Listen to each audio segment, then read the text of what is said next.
the season to be jolly, fa la la la la. Oh, hi guys, it's Roz and I'm back with another Christmas recipe prepared the smart way.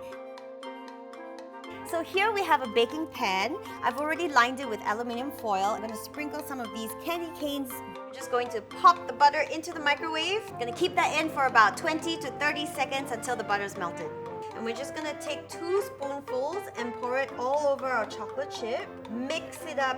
We're going to pop this into the microwave as well. For the next step of the recipe, we're going to sweeten the deal and add some condensed milk. The key here is to fold it in slowly so that the chocolate doesn't harden. So you want to mix it all up evenly.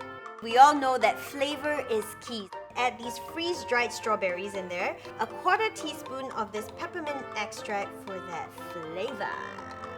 Add this beautiful mixture, spread it evenly with the spatula. Now all we have to do is just pop it in the fridge to let it cool. Next, it's pretty much the same thing, just this time it's with white chocolate. And this here is unsweetened white chocolate chips because we've already got the candy canes, we've got the chocolate chips.